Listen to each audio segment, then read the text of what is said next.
Salve, salve galera, aqui é Flávio Alexandre, canal da Fúria mais uma vez, seja muito bem-vindo, muito bem-vinda.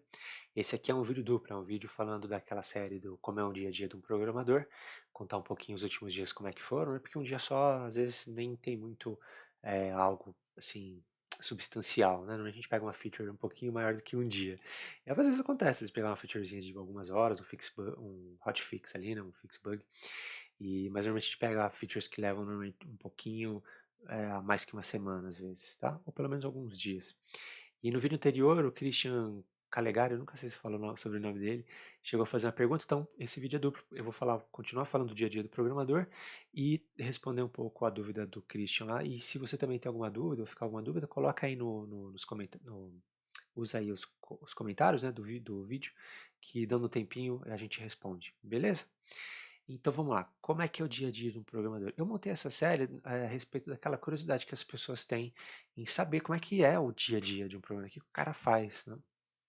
E a gente vê muita porcaria na internet a respeito disso, né? E aí eu falei, pô, deixa eu falar um pouco para ver se sana essa dúvida da galera, né? E se ajuda aí a você que está de repente começando ou pensando nessa profissão, que se ajuda você a tomar sua decisão se entra ou não, ou como é que é eu daqui a alguns anos, né? Então vamos lá.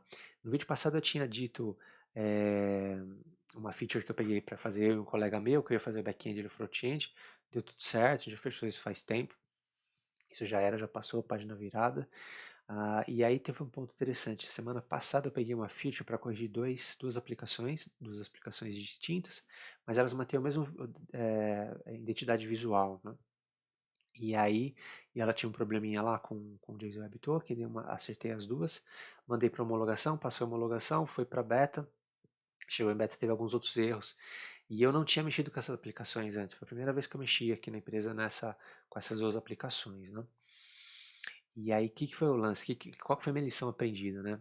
Antes de você mexer na aplicação, dá uma olhada no estado dela, né? Eu pulei, eu sabia que eu devia ter visto se estava ok, mas é que eu parti do pressuposto que estava tudo certo, né? Mas ela já tinha erros pré-existentes. E aí eu mexi, e aí ficou chato porque eu não sabia se o erro fui eu que tinha causado ou se ele já estava lá, né? Depois eu descobri com calma que já estava lá. Meu chefe entendeu também. Meu, se eu tivesse também paciência, né? Faz parte do jogo, é assim que é. Esse é o dia a dia, né? Mas é legal se a gente saber. Eu lembrei, né, com essa feature, eu lembrei do Apache. O Apache é um servidor web e você tem um comandinho que você reinicia ele em linha de comando, né? Então você fala assim, Apache, restart. Aí ele vai lá e reinicia como se estivesse reiniciando o computador, sabe? Mesma coisa.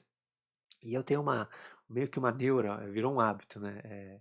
Que assim, toda vez que você vai reiniciar, toda vez que você vai mexer na configuração do Apache, que você mexe alguns arquivos de configuração para fazer um tuning nele, para dar uma configurada, depois que você mexe, o que você tem que fazer? Você tem que restartar o Apache. E aí eu falo para todo mundo, e eu inclusive faço muito isso, é assim, antes de mexer no Apache, antes de mexer em qualquer coisa, dá uma restartada aqui no servidor, porque o que acontece? Pode ser que o servidor está no pé, tá de pé, tá lá funcionando. Mas pode ser que alguém mexeu na configuração, alguma coisa, e esqueceu lá uma sujeirinha e não reiniciou o servidor. Aí você vem aqui, altera, e aí quando você vai reiniciar vai dar ruim, mas você não sabe se é você que quebrou ou se já estava quebrado. Entende? Sacou? Foi o que aconteceu comigo nas features. Então a minha mania lá com o servidor Apache antes de qualquer coisa, antes de meter a mão, restartar ele para ver se ele funciona certinho. Funcionou? Tá tudo funcionando? Beleza? O que eu mexi agora, se quebrar, eu sei que fui eu que quebrei e não vou ficar encucado se já era alguma coisa que já existia ou não, tá? Então fica a dica aí para quem vai pegar as features, né? Pô, vai pegar, vai mexer no software, na aplicação já legada, tenha certeza que ela está funcionando certinho, que não tem nada quebrado. Se der para ter depende do tamanho, depende muito do tamanho da aplicação, né? Mas se der para você se certificar de que a coisa toda está funcionando antes de você botar a mão, melhor dos mundos, tá? Para não acontecer no mesmo erro aí que aconteceu comigo. Então era isso. Vamos lá para a outra parte para a pergunta do Christian, né? O Christian falou assim: show, faça um fluxograma de processos e mostre como foram os pontos positivos, os pontos negativos, as facilidades, as dificuldades. E se o tempo de produção bateu com o do projeto. Valeu, Christian, obrigado pelo seu comentário aí, um comentário bem interessante. Eu acho que eu gostei mais da sua pergunta, assim, se o tempo de produção bateu com o projeto. Eu vou falar rapidamente aqui de um assunto que eu quero tratar com calma em outro vídeo mais específico, que é essa questão de mensurar prazo, né. Eu enxergo pelo menos 3 formas, eu poderia até dizer 3 métodos, mas 3 formas de você de você não de mensurar o tempo, mas 3 ambientes distintos, aonde você vai ter que mensurar o tempo em cada um desses ambientes, e dependendo do ambiente você vai ter cada um tem um desafio. Um é o waterfall, ou também conhecido como cascata, cascatão, que é aquele projeto em cascata, que você fala assim: "Pô, vou levar tantos meses e vou tanto esforço", né, e esse é uma forma de você mensurar o tempo. Outra é no processo do ágil, né, onde você tem um espaço menor, uma semana, 2 semana, 2 semanas, ou às vezes 30 dias, não sei, depende da empresa que está aplicando aí as metodologias ágil, e e aí você vai ter que mensurar também. E tem um outro caso que não é nem cascata e nem ágil. E eu acho isso engraçado, porque eu já entrevistei uma vez um menino, que eu falei pra ele assim, eu falei: "Olha, a gente não usa nem cascata e nem ágil". Aí ele olhou pra mim e falou: vocês usam o quê então?".